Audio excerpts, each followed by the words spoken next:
Teens live their lives by day-to-day moments without thinking, forcing them to live a life that is beyond the horizon. Television shows, movies, and peer pressure promote this latest obsession of sexual activity. Some teens make it a perfunctory habit or hobby, while others regret getting involved.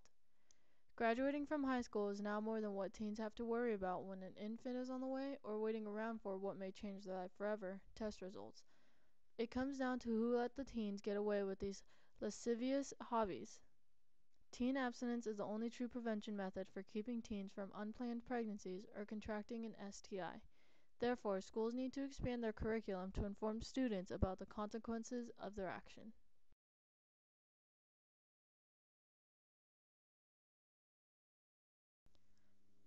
Teens most often will do the opposite of what an authority will command them to do. In health classes, teachers will teach sex education as part of the curriculum approved by the state. Up until now, abstinence only was the only way health teachers taught sex education to students. If a boy at the age of 15 were to be a father, he wouldn't be able to get his permit nor hold a steady job, let alone support a family. Hypothetically, teens at the younger age are not ready to take on the responsibility of early parenthood. Teens that have babies are more likely to be a dropout and even less likely to go to college. Without the knowledge of the facts of choosing to not be abstinent is macroscopic through the struggles of teen parents. An unprecedented look at the controversial issue of teen pregnancy. She's 16 years old. She's a baby. I just cannot handle this. I give her for adoption like I'm giving somebody like an awesome gift. I am a teenager. You don't care. About what? About me. We can't stand it here anymore. Tomorrow, y'all need to move. All that baby needs is love. And that's exactly what... No! That's not all baby needs is love. You don't even know anything about parenting.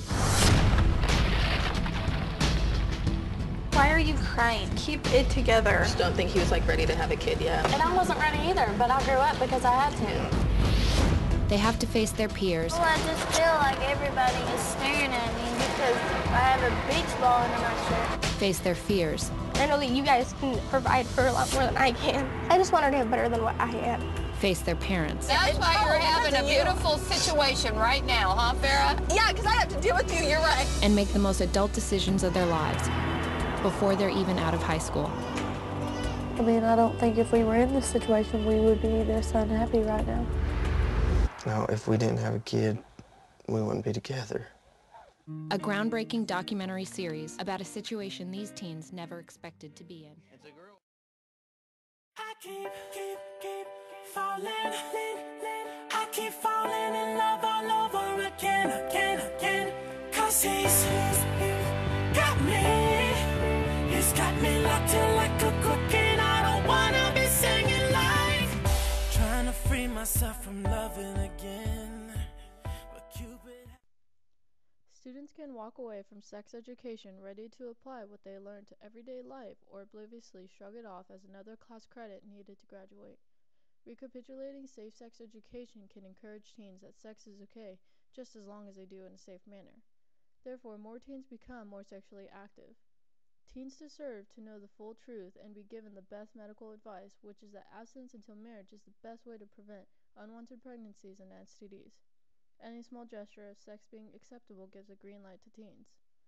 Abstinence advocates believe teaching about safe sex is dishonest because condoms are not 100% effective as they are advertised in commercials or from what they hear from friends. Approaching teens with this method is a recondite effort and sometimes has breakthrough moments that teens walk away with.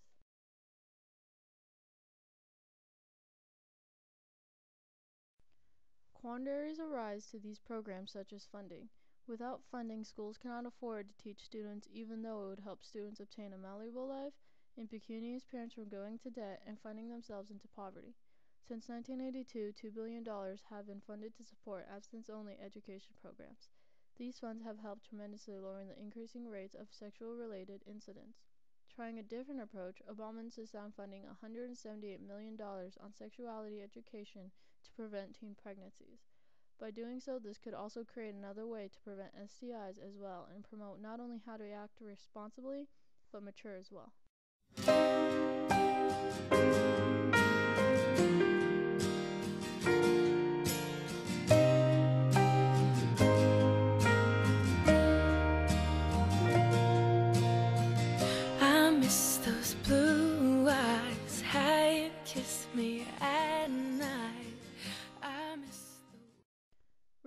most of the time hard to accept as a teenager. The truth lies within teenagers that easily get carried away with just living in the moment. Teen abstinence is a proposal to all teens that palliates their life in a way that enables them to live in the moment without any stress, and passing high school exists as the only concern. Too many times media and peers illustrate sex as a hobby almost similar to a sport, and no one advises them no. Celebrities like Jamie Lynn Spears and Bristol Palin are just a few examples of the more societal acceptances of unmarried teen moms. Teenagers will be teenagers, but it is up to the authority, not just schools, but parents as well, to recognize the ongoing imminent behaviors of teens. Although when teens fail to give the correct information, schools should take the important role and spread abstinence-only programs to avoid unwanted events to take place.